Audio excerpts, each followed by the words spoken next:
ऊंचाई बढ़ने के साथ साथ वायुमंडल का घनत्व, दाब व भार पर क्या प्रभाव पड़ता है, इसके बारे में चर्चा करते हैं। तो सबसे पहले बच्चों, घनत्व क्या होता है? इकाई आयतन में विद्यमान द्रव्यमान उस वस्तु का घनत्व कहलाता है। इसको हम इस तरह से समझ सकते हैं। बच्चों, हमने 2 प्लेट ली, एक प्लेट में 10 कंचे लिए, दूसरी में हमने 30 कंचे लिए। तो सोचिए किस प्लेट में ज़्यादा कंचे हैं? दूसरी में। तो बच्चों, एक प्लेट में हमने 10 कंचों का द्रव्यमान 10 मान लिया और दूसरी में 30, तो दूसरी प्लेट का घनत्व ज़्यादा होगा। इसी तरह से वायुमंडल का घनत्व उसी हिसाब से होता है। समुद्र पे वायुमंडल का घनत्व सबसे ज़्यादा होता है। तो जहाँ घनत्व ज़्यादा होगा तो उसका भार भी ज़्यादा होगा। और जैसे जैसे हम ऊंचाई पर बढ़ते जाते हैं तो घनत्व घटता जाता है, और घनत्व घटेगा तो भार भी कम हो जाएगा। और ऊंचाई पर बच्चों तापमान भी कम होता है, इसीलिए तो पहाड़ों पर बर्फ जमी रहती है और दाब भी कम हो जाता है। इसलिए पर्वतारोही अपने साथ श्वसन के लिए ऑक्सीजन का सिलेंडर लेके जाते हैं।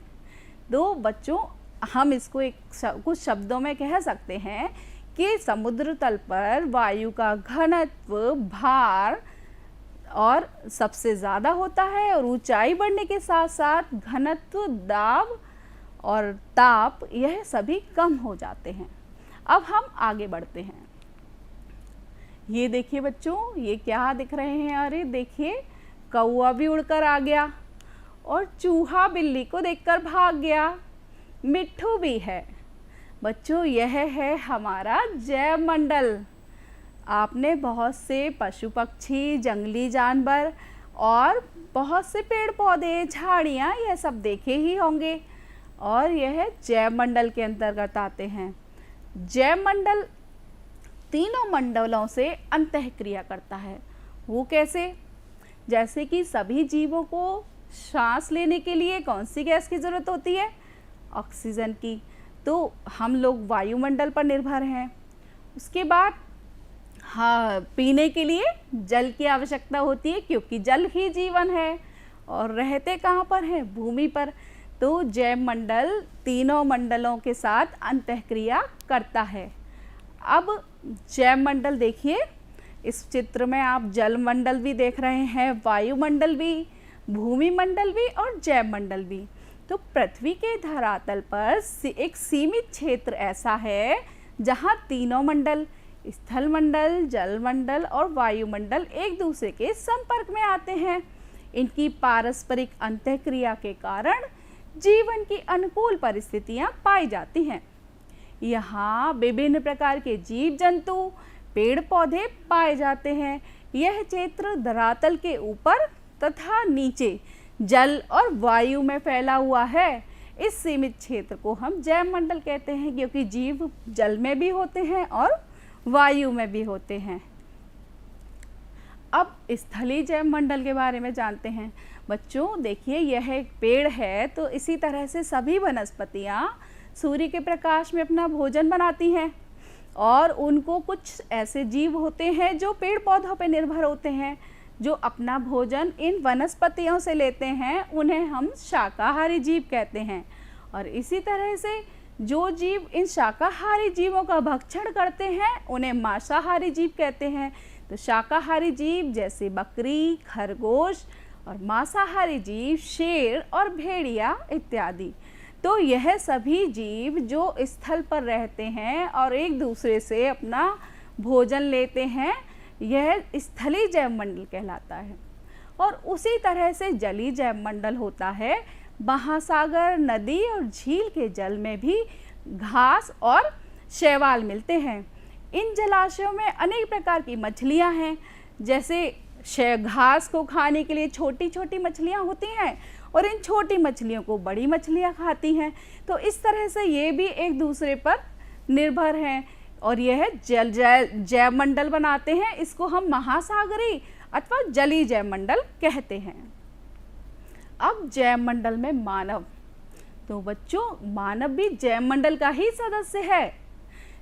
यह स्थलीय एवं जलीय जैव मंडल से अपना भोजन ग्रहण करता है।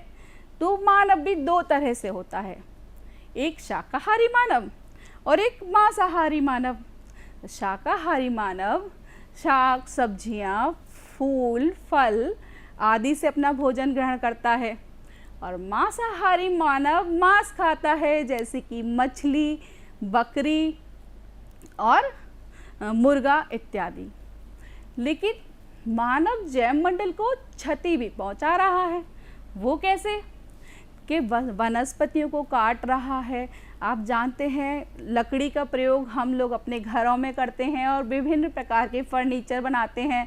तो इसके लिए अपने जंगलों को मानव काटता जा रहा है, जीवों का शिकार कर रहा है और मानव गंदगी, मलबा, कचरा जल में विसर्जित कर रहा है, जिससे जल प्रदूषण हो रहा है। इसे हम जल प्रदूषण कहते हैं। और बच्चों, विभिन्न मानवीय गतिविधियों द्वारा वायुमंडल को भी प्रभावित कर रहा है। बच्चों, मानव बहुत सारे वाहन चलाता है तो उससे जो जहरीली गैसें निकलती हैं, फैक्ट्रियों के धुएं से गैसें निकलती हैं, यह सभी हमारे वायुमंडल को प्रदूषित करती हैं। तो चलिए अब हम भूमंडलीय तापन के बारे में जानते हैं। बच्चों, मानव उद्योग धंधों के द्वारा या वाहनों के द्वारा जो धुआं बाहर वातावरण में विसर्जित कर रहा है, उसमें कार्बन डाइऑक्साइड जैसी जहरीली हानिकारक गैसें वायुमंडल में विसर्जित हो रही हैं, जिससे वायुमंडल का ताप बढ़ जाता है और इसे हम भूमंडलीय तापन कहते हैं। जैसे कि आप चित्र में देख रहे हैं कि फैक्ट्री से धुआं निकल रहा है और गाड़ियों से भी धुआं निकल रहा है और इससे कार्बन डाइऑक्साइड जो विसर्जित हो रही है, तो हमारी पृथ्वी का जो वायुमंडल का ताप है वो बढ़ गया।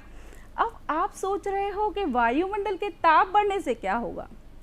तो बच्चों, यदि वायुमंडल का ताप बढ़ जाता है तो हमारे जो पर्वतों पर ग्लेशियर हैं वो पिघलने लग जाते हैं और जब ग्लेशियर पिघलेंगे तो उसका जल कहाँ आएगा? पृथ्वी पर। तो उसका जल भूमि पर आने से हमारी पृथ्वी पर जल का स्तर बढ़ जाएगा। जल का स्तर बढ़ने से जो तटीय क्षेत्र हैं उधर जान माल की हानि हो सकती है और हमें बहुत अधिक नुकसान हो सकता है। तो इस तरह से यदि ये भूमंडलीय तापन बढ़ता रहा तो हमारी सृष्टि का विनाश भी हो सकता है।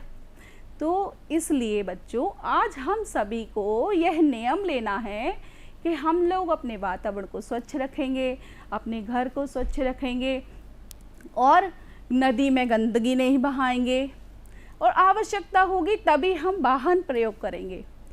नहीं तो यदि वायु प्रदूषण होता है तो हमें दमा, अस्थमा, खांसी जैसी बीमारियां हो जाती हैं और प्रदूषित जल पीने से हमको डायरिया, हैजा, पेचिस और पेट में दर्द और बहुत सारी बीमारियां हो सकती हैं। तो इसीलिए हमको अपने वातावरण को स्वच्छ रखना है, अपने आप को स्वच्छ रखना है और जिससे हम अपने जीवन को खुशहाल बना सकते हैं।